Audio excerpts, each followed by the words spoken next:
Do you feel stuck between who you are and who you might become? Are you haunted by the sense that something in you remains unused, unlived, unspoken? This video is not self-help. It is not motivation. It is a confrontation with the deepest currents of your own will through the fierce clarity of William James. James never wrote a guidebook to success.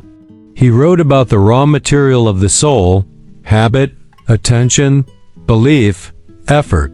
He understood that transformation isn't a miracle.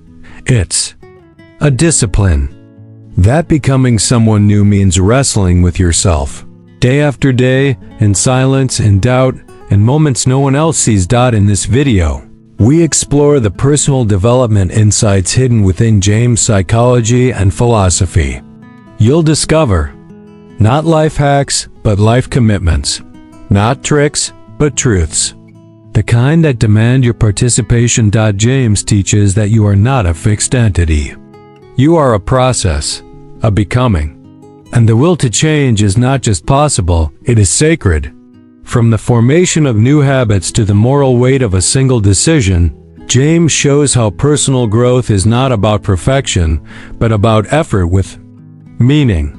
Are you ready to take yourself seriously, not in vanity, but in value? Stay with us. This is not inspiration. This is transformation through insight. In a quiet room, lit only by the flicker of doubt and possibility, William James wrote not to instruct, but to awaken. The first lesson of personal development for James is not ambition. It is attention. Before you can change your life, you must learn to truly observe it, to see your thoughts not as passing fog, but as the architecture of your future self. And the principles of psychology. James describes habit as the enormous flywheel of society. It is not just behavior, it is fate. Our smallest repeated acts, our unconscious routines, become the grooves along which the whole mechanism of character runs. But this is not fatalism. It is an invitation. Because what is learned can be unlearned. What is repeated can be replaced. The first truth: you are plastic. Not just in childhood. Always. James speaks of the brain, but always returns to the will. The will is not the roar of the heroic decision. It is often the whisper that says, again, one more time. It is the quiet return to effort when ease seduces you. To develop yourself, you must first take responsibility for your focus, not abstractly, but daily. What do you give your energy to? Again and again? He warns, no impression without expression. You cannot think your way to growth. You must act. The mind, left to itself, loops. But the hand that moves, the step that is taken, breaks the loop. The personal will is a spiritual muscle.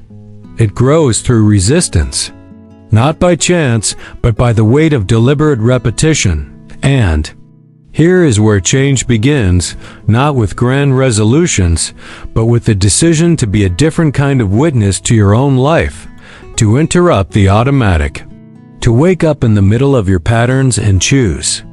Not tomorrow, now. This is why James insisted that character is not built in revelation, but in repetition.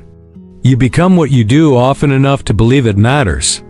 And if this idea is stirring something in you, don't let it slip away. Like, subscribe, and keep walking with us through the landscape of transformation. Imagine standing at the threshold of a habit that no longer serves you. You've repeated it so many times that it feels inevitable. But William James would tell you, inevitability is a lie the mind tells to preserve its inertia. The second lesson of personal development is that every repetition is a vote, not just for behavior, but for identity. In James' view, there is no self apart from choice. We are not born with a finished essence. We are built through action, through refusal, through the slow sedimentation of effort. He writes that the path to change begins with the cultivation of volitional effort, but this effort is not a burst of willpower. It is the capacity to hold a direction even when every part of you trembles with doubt. James speaks of the effort to attend. This is not poetic, it is literal. The mind wanders. The soul retreats. But development means returning again and again to what you have chosen to value. To keep your eyes, your mind, your effort aligned with your deepest intention. Even when it hurts. Especially when it hurts. He gives us the image of a person who wishes to become brave. It is not achieved by feeling brave or by theorizing about courage. It is built, he says, by acts like those of a brave man. And each act is not just a performance, it is a stone in the foundation of a new self. Slowly, action becomes habit. Habit becomes temperament. Temperament becomes character. This is personal development, James style, not the fantasy of overnight transformation, but the sacred grind of moral effort. Not be your best self, but build your real self, one gesture at a time, under pressure and silence. And in this process, you are not alone. James believed in a pluralistic universe, one that responds to effort. Reality is unfinished. It listens. It waits. It may even cooperate with your sincerity. But first, you must offer. It's something real, not a plan, not a performance, a choice.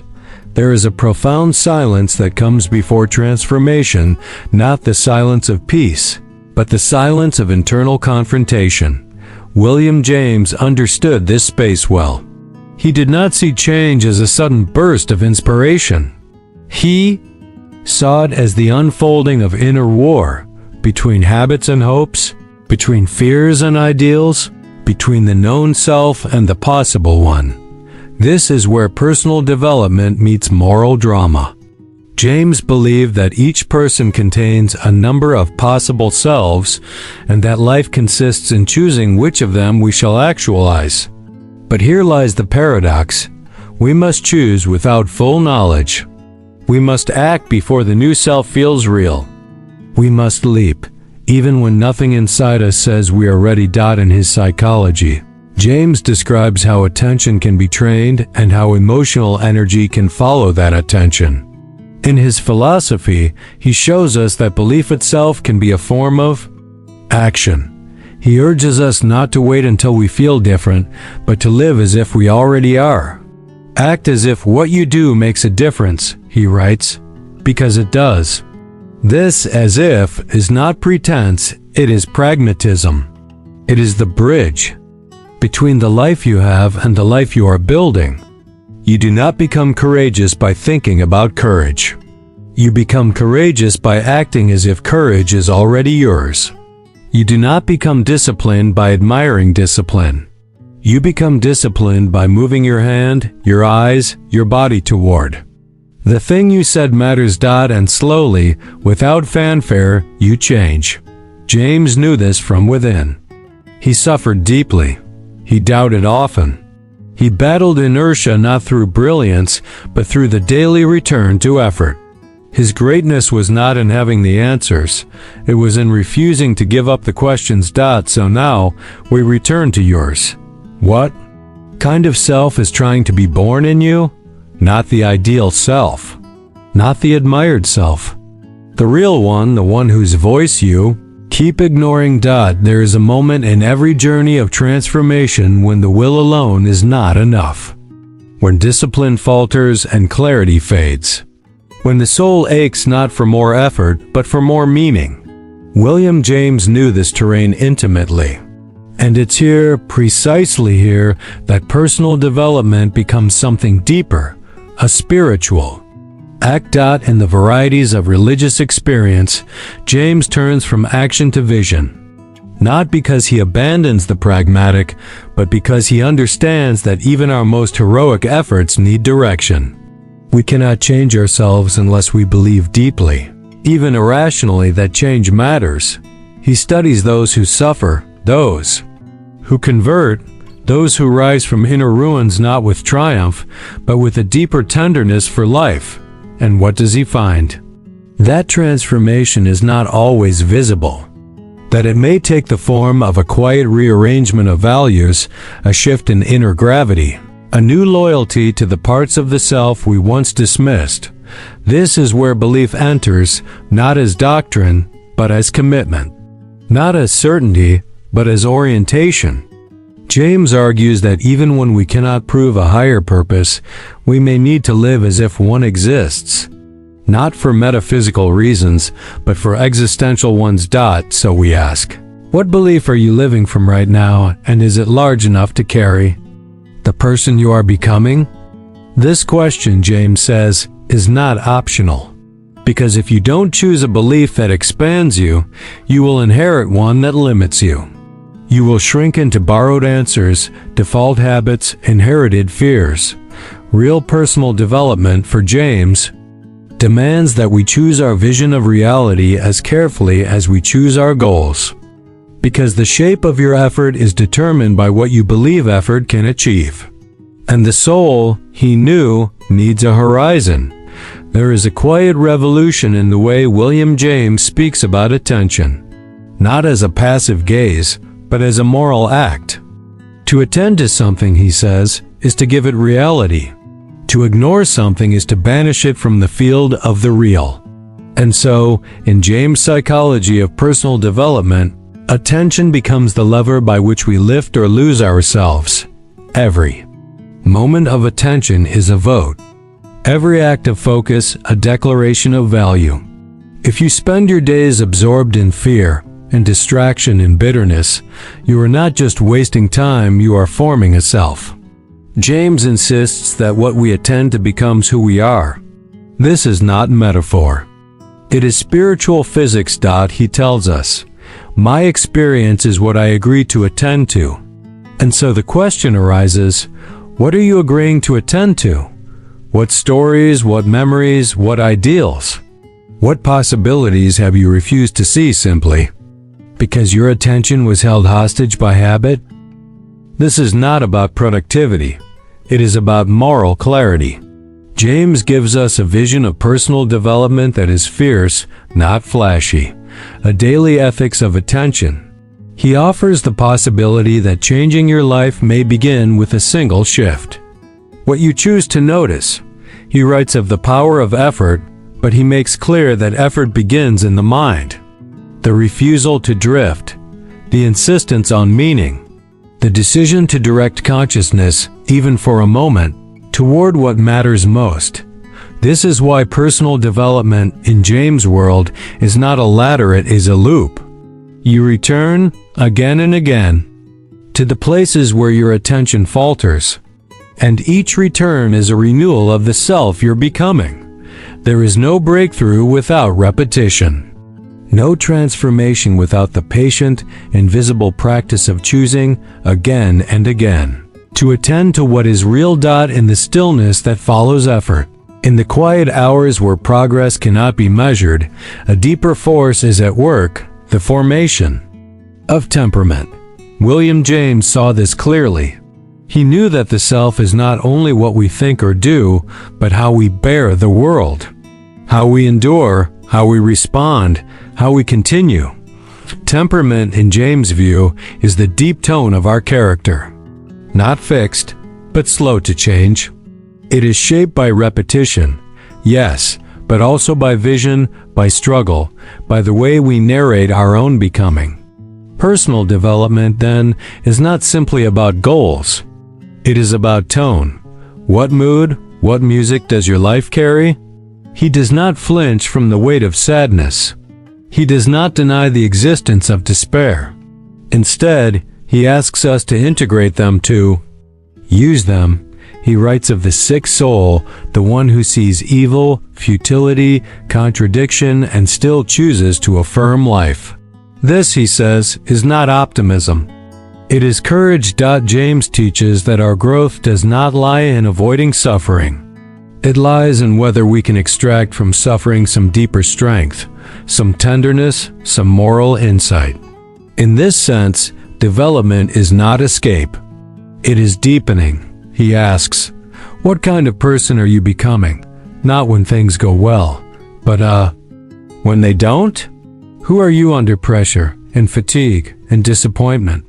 Because that version of you, the one forged in shadows, may be the most real dot in a pluralistic universe. Where no single meaning is guaranteed, your temperament becomes your philosophy. The way you carry your contradictions. The way you stand amid unfinished answers. The way you continue without applause.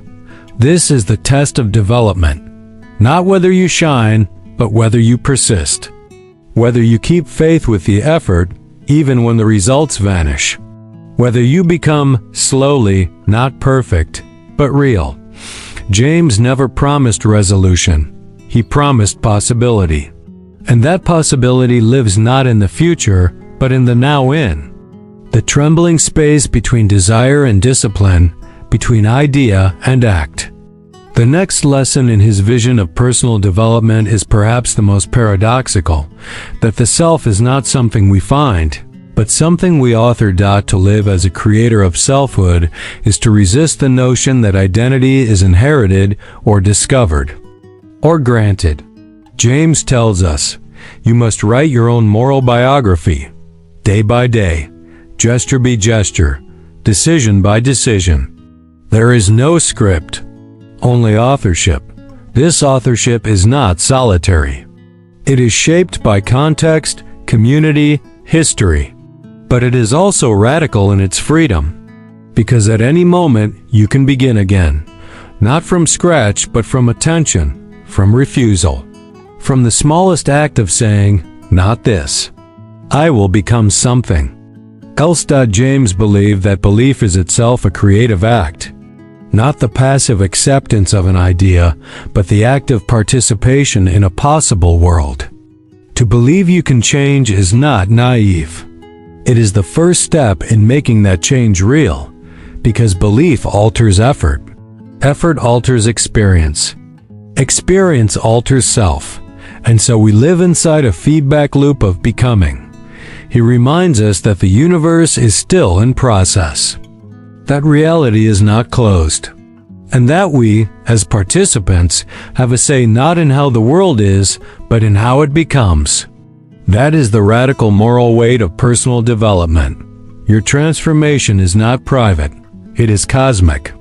It contributes. So, you must ask, in your quietest moment, what part of reality do I want my life to help bring into being? James would not answer for you, but he would insist that you ask, and that you act as if the answer mattered. As we approach the closing arc of James' vision, a final current emerges not of advice but of awakening.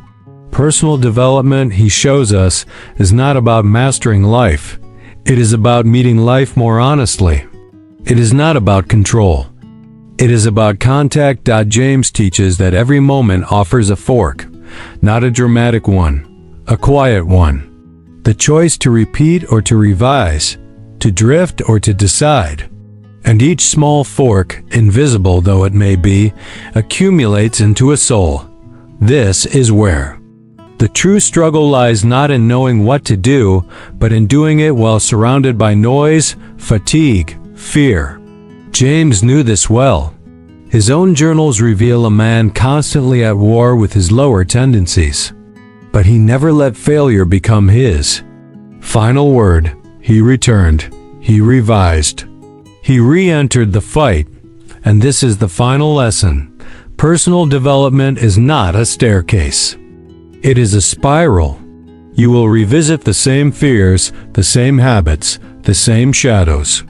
But each time, if you are attending, if you are willing, you return with more strength, more insight, more freedom. Growth, James would say, is not linear, it is layered. Each act of will deepens the next. Each failure, properly held, becomes part of the curriculum. You are not meant to become someone else. You are meant to become yourself more clearly, more deeply, more deliberately. And so, as you continue on this path, James offers no formula, only an invitation. To live not from reaction, but from response. Not from scripts, but from sincerity. Question now is not, will you change? You already are. The question is, Will your change be authored or automatic? Chosen or inherited? True or convenient? This is where all the lessons converge, not into a system, but into a stance. William James leaves us not with a method, but with a question. What kind of life is worth building, moment by moment, with full awareness of its cost? He reminds us that transformation is not glamorous, it is not loud. It is the quiet defiance of passivity, the refusal to be defined by what has happened or what is expected. The act of becoming not once, but every day, often without witnesses. And he insists, it is possible. James did not believe in perfection. He believed in effort. He believed that who you are is not decided by your past, but by what you are willing to fight for within yourself now. Every time you choose a habit that reflects your highest aim, every time you return to attention, every time you honor the difficulty of real change, you become more real. This is not a fantasy. It is a form of work, a philosophy not of thoughts, but of becoming. So now, at the edge of this journey, James asks one last thing, not that you understand him, but that you risk yourself. That you believe, not because it's safe, but because it might make a life worth living. And one final question, echoing in the silence. What would your life look like if you treated each moment as a chance to choose, not perfectly, but more truthfully, who you are becoming? If this video helped ignite something in you, please like it, subscribe, and share it with 3 people you care about. Someone else may be standing at the edge, waiting for a sign that change is not only needed, but possible.